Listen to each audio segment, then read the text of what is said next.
बात है मेरी तू दिल में बसे, भर दे सब खाली जगह। ऐसा ही मैं जीवन जीऊं, बन जाऊं तेरी तरह, बन जाऊं तेरी तरह।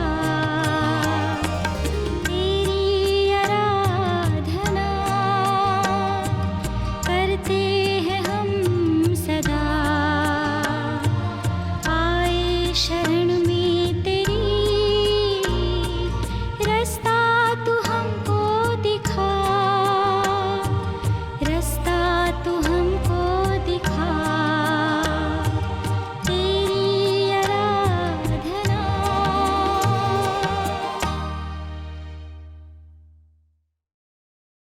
प्रभु यीशु मसीह के मधुर नाम में आप सबको जय मसीह की। मुक्ति, उद्धार या मोक्ष की श्रृंखला में आप सबका स्वागत है। और आज का हमारा विषय होगा प्रार्थना। प्रार्थना एक ऐसा विषय है जिसके बारे में हमें जानना बहुत ज़रूरी है, क्योंकि ये प्रार्थना का जो संबंध है सीधे परमेश्वर से है। प्रार्थना का मतलब होता है कि परमेश्वर से बातचीत करना।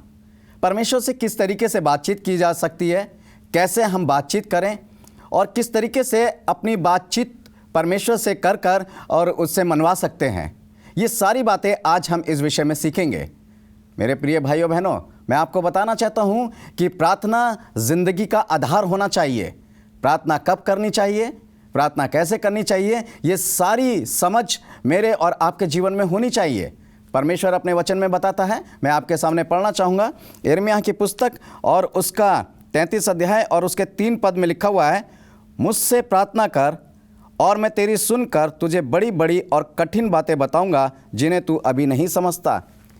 परमेश्वर खुद कह रहा है कि मुझसे प्रार्थना कर, मुझसे निवेदन कर, विनती कर, बातचीत कर। और जिन बातों को तू समझ नहीं पा रहा है, जो बातें तेरे लिए कठिन हैं, इस संसार में मेरे प्रिय भाइयों बहनों बहुत सी ऐसी बातें हैं, बहुत सी ऐसी चीज़ें हैं कि हम जिनको समझ नहीं पाते हैं। बहुत से ऐसे लोग भी हैं जिनको हम समझ नहीं पाते हैं कि उनके साथ हम कैसा व्यवहार करें या उनसे हम कैसा संबंध रखें। मगर ये सारी समझ हमें प्रार्थना के द्वारा परमेश्वर से प्राप्त होती है। जब हम परमेश्वर से प्रार्थना करते हैं, मगर ये प्रार्थना तन और मन के साथ करनी चाहिए। प्रार्थना करने का अपना एक तरीका होता है। नीति वचन उसके 15वां अध्याय और उसके 29 पद को जब आप पढ़ेंगे, वहाँ लिखा हुआ है कि धर्मी जन की प्रार्थना को परमेश्वर सुनता है। सबसे पहली चीज़, हमारा जीवन धर्मी जीवन होना चाहिए। हमारा जीवन पवित्र जीवन होना चाहिए। अगर हमारे जीवन में अपवित्रता की झलक दिखाई देती है, हमारा जीवन परमेश्वर के मन के मुताबिक नहीं है, या हमारा जीवन परमेश्वर के वचन में व्यतीत नहीं होता है, तो ये समझ लीजिए कि हम जितनी भी उससे प्रार्थना करते हैं, वो सारी प्रार्थना व्यर्थ चली जाती है। प्रार्थना, आप एक बात ये समझ लें कि आप किस शख्स के आगे बैठकर प्रार्थना कर रहे हैं। प्रार्थना के लिए सबसे ज़्यादा ज़रूरी है, मैं आपके सामने एक पद और पढ़ना चाहूँगा। भजन संहिता मेरे साथ निकाल लीजिए, भजन संहिता 66 और उसका 18वां पद है। यहाँ पर लिखा हुआ है, यदि मैं मन में अनर्थ की बातें सोचता तो प्रभु मेरी ना सुनता। सच में यदि हम मन में अनर्थ की बातें सोचें तो परमेश्वर हमारी नहीं सुनेगा। हमें चाहिए कि हम कैसे प्रार्थना करें। सबसे पहले इस चीज़ को सीखें कि हम अनर्थ की बातें, कोई भी बेकार की बातें अपने मन में कभी ना सोचें। जब तक हमारा मन व्यर्थ की बातों में, अनर्थ की बातों में, इधर उधर की बातों में और दुनिया की बातों में लगा रहेगा और सोचता रहेगा उसके बारे में, परमेश्वर हमारी प्रार्थना नहीं सुनेगा। क्यों? सबसे पहले हमें ये सारी, जब हम परमेश्वर के पास आते हैं, जब हम परमेश्वर के पास समक्ष बातचीत करने के लिए आते हैं, तो ये सारी व्यर्थ की बातें निकाल कर परमेश्वर के समक्ष पहुंचना चाहिए, ताकि परमेश्वर हमारी प्रार्थना को सुन सके और हमारी प्रार्थनाओं का उत्तर दे सके। कभी कदार हम लोग सोचते हैं कि हम बहुत लंबी चौड़ी प्रार्थना करने से हमारी परमेश्वर बहुत सुनता है। लोग बहुत लंबी चौड़ी प्रार्थना करते हैं और परमेश्वर का वचन भी कहता है, जब आप मत्ती 5 अध्याय को पढ़ेंगे, वहाँ लिखा हुआ है कि जब तू प्रार्थना करे, एक शब्द आया है, उस शब्द की तरफ जरा ध्यान दीजिएगा, कि तू कपटियों के समान बकबक मत कर। बकबक करने से क्या होता है? बहुत पता नहीं कौन कौन सी बातें, किस किस चीज़ की बातें जो हैं हम परमेश्वर के आगे करते चले जाते हैं, व्यर्थ की बातें। परमेश्वर ऊब जाता है ऐसी प्रार्थना से, ऐसी बातचीत से। परमेश्वर पसंद नहीं करता ऐसी बातचीत। कभी कभार हम सोचते हैं कि हमारी ज़्यादा प्रार्थना करने से बहुत आशीष मिल रही है। नहीं, प्रार्थना का हर समय, हर वक्त में प्रार्थना का अपना एक समय होता है। आपके सोने की प्रार्थना क्या है? आप उस समय सिर्फ सोने के लिए प्रार्थना करें। आप खाने के लिए प्रार्थना कर रहे हैं तो खाने के लिए प्रार्थना करें। आप दुनिया के लोगों के लिए और नेताओं के लिए और सारी चीज़ों के लिए, इन चीज़ों के लिए प्रार्थना ना करें। और आप जब अपनी पर्सनल प्रार्थना करते हैं तो उस पर्सनल प्रार्थना में आप सबको याद कर सकते हैं। आप जिस सभा में प्रार्थना करते हैं उस सभा में आप उस सभा के मुताबिक बहुत सी प्रार्थना परमेश्वर से बातचीत कर सकते हैं। और जब आप चर्च में हैं तो चर्च के अंदर भी आप बहुत सी प्रार्थना कर सकते हैं। कलीसिया के लिए कर सकते हैं, जो परेशान और हालात के मारे लोग हैं उनके लिए कर सकते हैं। ये सारी प्रार्थना करने का एक अलग ढंग होना चाहिए। आपके सामने एक गरम गरम चाय की प्याली रखी है या कॉफ़ी का कप रखा हुआ है और आपसे कहा जाए कि प्रार्थना करें, ये, और जिस समय आप प्रार्थना करते हैं उस समय पता चला कि आपने आधा पौन घंटा प्रार्थना में बिता दिया। और ठंड के दिनों में जब आपकी प्रार्थना के द्वारा वो चाय बिल्कुल ठंडी हो गई या कॉफ़ी बिल्कुल ठंडी हो गई है, जब आप उसको पिएंगे तो क्या आपको आनंद आएगा? नहीं आएगा, बिल्कुल आनंद नहीं आएगा। जब आप बहुत गर्मी से व्याकुल हैं और किसी के घर में पहुंचते हैं और आपको कोई ठंडी ठंडी कोल्ड ड्रिंक की बोतल देता है और उस समय आप उस कोल्ड ड्रिंक पे प्रार्थना करते हैं और इतनी लंबी प्रार्थना करते हैं कि वो कोल्ड ड्रिंक गर्म हो जाती है, पीने का मजा आएगा? नहीं आएगा। तो परमेश्वर का वचन कहता है कि आपको क्या बात कहनी है, टू द पॉइंट बात करें। जो प्रार्थना करनी है सिर्फ उस विषय के बारे में बातचीत करें कि आखिर आप चाहते क्या हैं, किस तरीके से चाहते हैं। परमेश्वर का वचन यहाँ पर बताता है, मैं आपके सामने पढ़ना चाहूँगा। याकूब की पत्री और उसका 4 अध्याय और उसके 3 पद में यहाँ पर इस प्रकार से लिखा है, तुम मांगते तो हो और पाते नहीं, इसलिए कि बुरी इच्छा से मांगते हो ताकि अपने भोग विलास में उड़ा दो। सच में हम क्या करते हैं जब हम प्रार्थना करते हैं? हे परमेश्वर तू हमें ये दे दे, हे परमेश्वर हमें तू वो दे दे, हमारे पास ये नहीं है, हमारे पास वो नहीं है। बहुत सी डिमांड पे डिमांड हम करते चले जाते हैं। परमेश्वर जानता है कि तुम्हारे मांगने से पहले मैं जानता हूं कि तुम्हें किन किन चीज़ों की आवश्यकता है। तुम्हें इन चीज़ों के बारे में नहीं मांगना है, ये तो परमेश्वर जानता है। आपका बच्चा छोटा है, वो बोल नहीं सकता है, मगर उसको जब भूख लगती है तो क्या वो कहता है कि माँ मुझे खाना दो?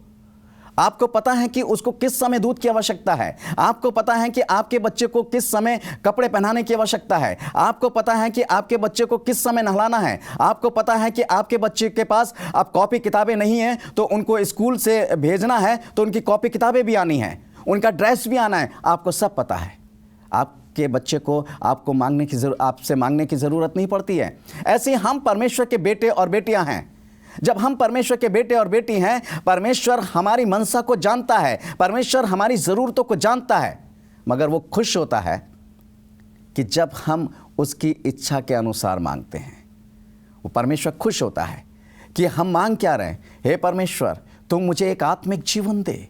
हे परमेश्वर तू मेरे हृदय को बदल दे। हे परमेश्वर तू मेरी पापी सोच को बदल दे। हे परमेश्वर तू मेरे जीवन को बदल दे। हे परमेश्वर मैं तुझसे ये चाहता हूं कि मैं तेरे लिए आत्मिक जीवन को जीऊं। हे परमेश्वर मैं तेरी इच्छा के मुताबिक अपना जीवन जीना चाहता हूं। हे परमेश्वर जैसा तू चाहता है मैं इस पृथ्वी पर वैसे ही रहना चाहता हूं।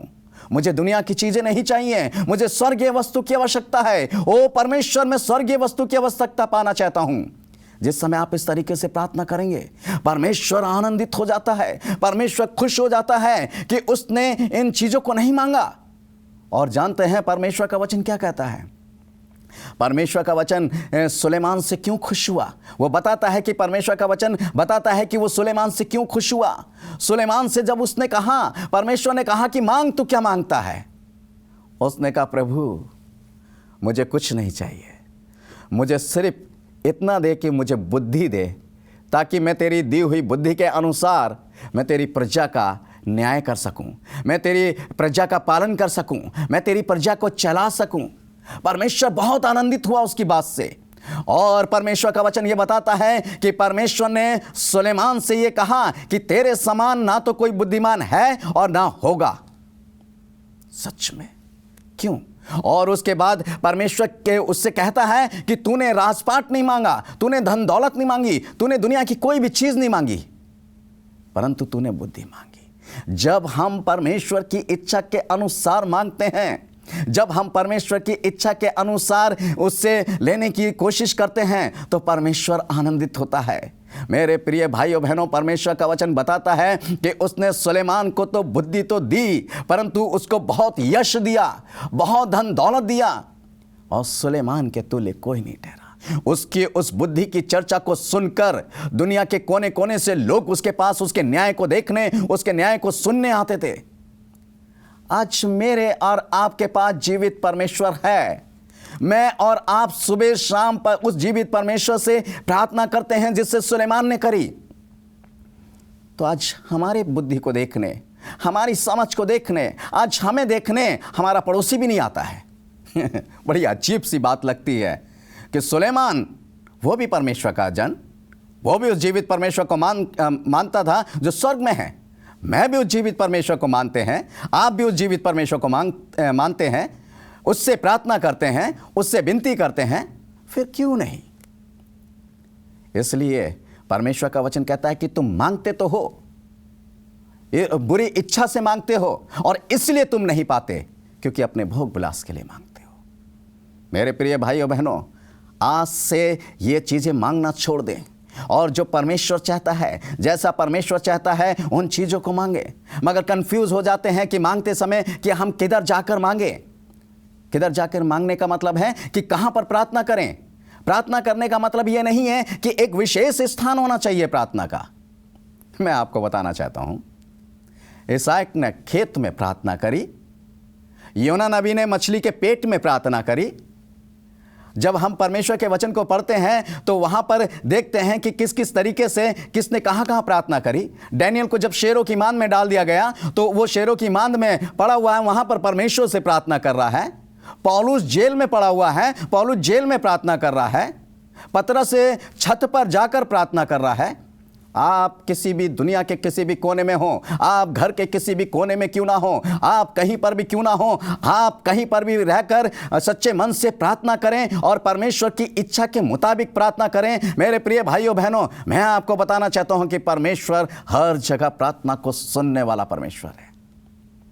ऐसा नहीं है कि वो मेरे और आपकी प्रार्थना को ना सुने। आप किधर भी हैं उधर ही परमेश्वर आपकी प्रार्थना को सुनेगा, वो आपकी प्रार्थना को उत्तर देगा। वो खुद कहता है, जैसा हमने शुरू में पढ़ा यिर्मयाह 33 और उसके 3 पद में, इसको नोट कर लीजिए, इसको अपने दीवार पे बड़ा बड़ा लिख कर चिपका दीजिए। आप अपने बेडरूम में चिपका दीजिए, अपने किचन में चिपका दीजिए, आप जहां जहां जाते हैं घर में वहां वहां चिपका दीजिए कि परमेश्वर आपसे कह रहा है, मुझसे प्रार्थना कर, मुझसे प्रार्थना कर, और जिन बातों को तू नहीं समझता है, जिन बातों को तू नहीं जानता है, मैं तुझे वो बताऊंगा। तू करके तो देख, मगर फालतू बातों की नहीं, फालतू चीज़ों की नहीं। और मेरे प्रिय भाइयों बहनों, एक चीज़ और बताना चाहता हूँ। जब हम बहुत से बातों में व्याकुल होते हैं, हमारा मन जो होता है बहुत परेशान हो जाता है, बहुत लाचार हो जाता है, हम अपने परेशानी किसी और से शेयर न करें, बल्कि परमेश्वर का वचन कहता है कि तू कोठरी में जा, अपने दरवाजे को बंद कर, और अपने दरवाजे को बंद कर कर जो गुप्त में तेरा पिता है तो उसके सामने प्रार्थना कर। वो गुप्त में जो सुनता है वो तेरी प्रार्थना का उत्तर देगा। तो अन्य जातियों के समान चौराहों पर या सड़कों पर या दिखाने के लिए प्रार्थना मत कर। सच में हम दिखाने के लिए, प्रार्थना कोई दिखावट नहीं है। मैं आपके घर में आऊं, आपसे बातचीत करूं, या आप मेरे घर में आए, या आपके घर में कोई मेहमान आता है, या आपका कोई मिलने वाला आता है, तो क्या आप पूरे मोहल्ले को इकट्ठा करके दिखाते हो कि देखो ये हमारे घर में मेहमान आया है और हम इससे बातचीत कर रहे हैं? नहीं, ऐसा नहीं करते हैं। फिर कैसा करते हैं? आप उससे अकेले में बातचीत करते हैं। वो आपका पर्सनल मेहमान होता है, आप उससे व्यक्तिगत रूप से बातचीत करते हैं। ऐसे ही परमेश्वर से जब प्रार्थना करते हैं तो व्यक्तिगत रूप से करें, किसी को शो ऑफ करने की ज़रूरत नहीं है। इससे धार्मिकता प्रकट नहीं होती है, इससे हम धर्मी नहीं बन जाते हैं। मगर एक बात है, अगर हम दूसरों को दिखाने के लिए प्रार्थना करते हैं तो हमारा प्रतिफल मिल चुका है। हमें फिर उस प्रार्थना का प्रतिफल हमें नहीं मिलेगा, क्योंकि लोग हमारी प्रशंसा करें, अरे वाह क्या व्यक्ति है, ये बहन कैसी है, ये भाई कैसा है, प्रार्थना करता है, सुबह 5 बजे उठ के प्रार्थना करता है। उन्हें कैसे पता चला कि सुबह 5 बजे उठकर आप प्रार्थना करते हैं? क्योंकि आपने अपनी प्रार्थना का ढिंढोरा पीट रखा है। प्रार्थना का ढिंढोरा नहीं पीटना है, बल्कि अपने परमेश्वर से बातचीत करनी है तो सिर्फ उसी से करनी है। प्रार्थना एक ऐसा सब्जेक्ट है, एक ऐसा विषय है जो हमारे लिए बहुत ज़रूरी है। मैं आपके लिए एक पद और पढ़ना चाहूँगा मेरे प्रिय भाइयों बहनों। यहाँ पर लिखा हुआ है परमेश्वर का वचन, लूका 19 अध्याय और उसका 46 पद जरा मेरे साथ पढ़ लीजिए। लूका की पुस्तक उसका 19 अध्याय और उसके 46वें पद में लिखा है, और उसने कहा, लिखा है, मेरा घर प्रार्थना का घर होगा, परंतु तुमने उसे डांकों की खो बना दिया है। किसका घर? परमेश्वर का घर। क्या होगा? ये उस समय की बात है जिस समय प्रभु यीशु मसीह मंदिर में गया, और मंदिर में जब गया तो उसने देखा कि बहुत से लोग जो हैं वहाँ पर बिजनेस कर रहे हैं, बहुत से लोग वहाँ पर बिजनेस कर रहे हैं। वो खिसिया गया, उसने रस्सी का कोड़ा बनाया और उनकी सारी चौकियों को उलट दिया और उनको कोड़े से मार के भगाया, और वो गुस्से में क्रोध हो करके ये बोला कि तुमने मेरे पिता के घर को, जो प्रार्थना का घर कहलाएगा, तुमने उसे डांकों की खो बना दिया है। सच में आज चर्च के अंदर बिजनेस हो गया है। प्रार्थनाएं नहीं होती हैं, बल्कि बिजनेस होते हैं। वहाँ पर शो ऑफ किया जाता है, वहाँ पर लोग एक दूसरे को दिखाने जाते हैं कि हम कैसे हैं, अपनी रहीसी को दिखाने जाते हैं, अपनी सुंदरता को दिखाने जाते हैं, अपनी बॉडी को दिखाने जाते हैं। आज बहुत से चर्चों में इस तरीके के वाक्य चल रहे हैं।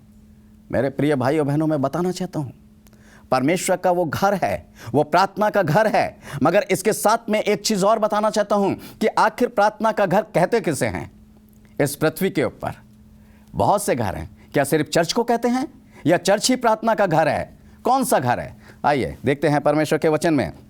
पहला पतरस उसका 2 अध्याय और उसके 5 पद में यहाँ पर इस प्रकार से लिखा हुआ है। परमेश्वर का वचन बताता है, तुम भी आप जीते पत्थरों के समान आत्मिक घर बनते जाते हो, जिसे याजकों का पवित्र समाज बनकर ऐसे बलिदान चढ़ाओ जो यीशु मसीह के द्वारा परमेश्वर को ग्रहण है। हम क्या बनते जाते हैं? आत्मिक घर बनते जाते हैं। किसके? परमेश्वर के आत्मिक घर बनते जाते हैं। सच में मैं और आप जो हैं परमेश्वर के आत्मिक घर हैं, और जब मैं और आप परमेश्वर का आत्मिक घर हैं तो ये घर जो है प्रार्थना का घर होना चाहिए। इसमें निरंतर प्रार्थना होनी चाहिए, और एक सच्ची और पवित्र और धार्मिक जन की प्रार्थना होनी चाहिए। पौलुस लिखता है, जब आप पहला कुरिन्थियों उसका 3 अध्याय और उसका 16वां और 17वां पद पढ़ेंगे, 16वें पद को जैसे ही आप स्टार्ट करेंगे तो वहां लिखा हुआ है, क्या तुम नहीं जानते कि तुम जीवित परमेश्वर का मंदिर हो। परमेश्वर, हमारा प्यारा परमेश्वर इस बात को बताता है। उसका वचन ये कहता है कि हम जीवते परमेश्वर का मंदिर हैं। जब हम मंदिर हैं तो इस मंदिर के अंदर बुराइयां क्यों होती हैं? जब मैं और आप परमेश्वर का मंदिर हैं तो इस मंदिर में से प्रार्थनाएं और बलिदान क्यों नहीं चढ़ाए जाते हैं? जब मैं और आप परमेश्वर का मंदिर हैं तो बुराइयां और बहुत से कलेश और बहुत सी परेशानी, बहुत सी टेंशन क्यों होती है? एक चीज और है, पहला कुरिन्थियों 6 अध्याय और उसके 19 पद को पढ़ेंगे, वहां पर लिखा हुआ, तुम्हारी देह पवित्र आत्मा का मंदिर है। हम पवित्र आत्मा का मंदिर हैं, इसके अंदर पवित्र आत्मा होना चाहिए। जब परमेश्वर का पवित्र आत्मा मेरे और आपके अंदर है तो फिर प्रॉब्लम क्या है? कहां है परेशानी? पौलुस लिखता है कुरिन्थियों में, मैं उनमें रहूंगा, मैं उनमें चला फिरा करूंगा और मैं उनका परमेश्वर होऊंगा और वो मेरे बेटे बेटियां होंगे। कहां है? हम रोज सुबह उठ के ये प्रार्थना करें, हे परमेश्वर तू मेरे जीवन में आ, हे पवित्र आत्मा तू मेरे जीवन में आ। ये क्योंकि मेरा जीवन तेरा मंदिर है, और इस मंदिर में रहकर तू उन लोगों से बातचीत कर जिनको तेरी जरूरत है। तू मेरे अंदर आकर प्यारे प्रभु उस काम को करा जिस काम को तू चाहता है। ओ प्यारे प्रभु, जैसे तू अपनी महिमा चाहता है मेरे जीवन में आकर, वैसे तू अपनी महिमा को स्थापित कर। यह प्रार्थना होनी चाहिए। मगर इस मंदिर में लोभ है, इस मंदिर में लालच है, इस मंदिर में नफरत है, इस मंदिर में ईर्ष्या है, इस मंदिर में जलन है, इस मंदिर में कोड़न है, व्यभिचार है, लुच्चपन है, वह पीनापन है, नशेखोरी है, बहुत सी बातें इस मंदिर के अंदर पाई जाती हैं। जब इस मंदिर के अंदर इतनी बातें पाई जाती हैं तो परमेश्वर तो क्रोधित होगा। हाँ, प्रभु यीशु मसीह जैसे क्रोधित हुआ अपने उस मंदिर को देखकर जिसमें वो प्रवेश करने गया था, जिसमें उसने प्रवेश किया, और जब उसने देखा तो वो क्रोधित हुआ, उसे अच्छा नहीं लगा और उसने वहाँ पर रस्सी का कोड़ा बनाकर उनको निकाला। मगर एक बात याद रखें, जिस मंदिर को में परमेश्वर प्रभु यीशु मसीह देखकर लोगों को जो बिजनेस कर रहे थे क्रोधित हुआ, वह मंदिर इस पृथ्वी के साथ नाश हो जाएगा। मगर एक दिन हाँ, एक दिन परमेश्वर का वचन बताता है कि ये सारे मंदिर जो जीवित हैं, जो इस पृथ्वी पर मेरे और आपका जीवन है, ये सारे मंदिर जब परमेश्वर के तख्त के आगे खड़े होंगे और जब वो उन मंदिरों में उन घृणित कामों को देखेगा, उन धोखेबाजियों को देखेगा, उन गद्दारपन को देखेगा और बहुत सी बुराइयों को देखेगा कि वो मेरा मंदिर, जो मेरा मंदिर कहलाता था, ये तो सड़ांध से भरा हुआ है, ये तो पूरा सड़ा हुआ है, वो निकालो इसे। वो क्रोध से भर जाएगा और क्रोध से भरकर वो पूरे उस मंदिर को नरक की आग में फेंक देगा। हमारा पूरा शरीर, हमारी आत्मा, प्राण, देह सब कहाँ चले जाएंगे? नरक की आग में।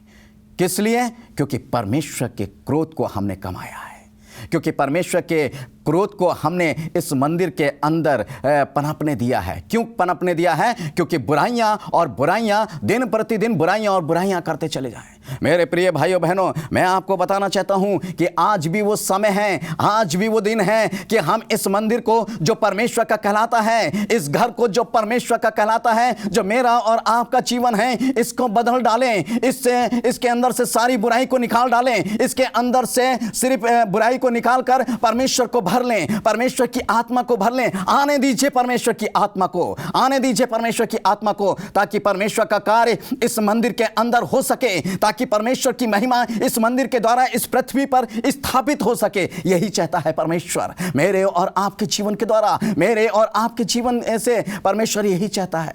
प्रार्थना कीजिए, प्रार्थना में लगिए, सुबह शाम दोपहर समय, जिस समय मिलता है आप प्रार्थना करें। हाँ, प्रार्थना करना बहुत मुश्किल हो जाता है। आजकल के खास तौर से नौजवान बच्चों को तो बहुत ही मुश्किल हो जाता है। उनसे कहो बेटा आप प्रार्थना करें, हो पिताजी आप प्रार्थना करें, पास्टर साहब मैं प्रार्थना नहीं कर पाऊंगा, बेटी आप प्रार्थना करें, मुझे प्रार्थना करना नहीं आती है पास्टर साहब। अच्छा तो फिर क्या आता है? 3 घंटे फिल्म देखना आता है और कई घंटे जो है आवारागर्दी करना आता है, हंसी मजाक करने में कई घंटे निकालना आता है, मगर प्रार्थना करना नहीं आता है। क्यों? क्या आप मसीह नहीं हैं? जी मसीह हैं। कब से हैं? कि वर्षों से हम मसीह हैं। ओहो, आप वर्षों से मसीह हैं, परंतु प्रार्थना करना क्यों नहीं आता है? हमने सीखा नहीं है।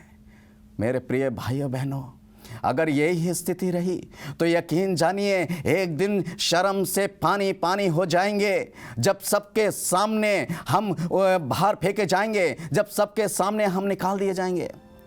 प्रार्थना हमें रोज करनी चाहिए। और परमेश्वर का वचन कहता है, पौलुस बताता है कि हमारा एक बिचवाई है जो हमारे और परमेश्वर के बीच में ये कार्य करता है। और प्रभु यीशु मसीह ने कहा है यूहन्ना की इंजील में, यदि तुम मेरे नाम से मेरे पिता से जो कुछ मांगोगे वो तुम्हें देगा। जो कुछ मांगने का मतलब है कि उस पिता की इच्छा के अनुसार मांगना। जो कुछ मांगने का मतलब है कि अपनी इच्छा के अनुसार नहीं, अपने पिता की इच्छा के अनुसार मांगना है। हाँ मेरे प्रिय भाइयों बहनों, आइए आज ये दृढ़ संकल्प करें कि हम आत्मिक जीवन और आत्मिक वस्तुएं मांगेंगे और संसारिक चीजें नहीं, और प्रार्थना का जीवन बिताएंगे। आइए प्रार्थना।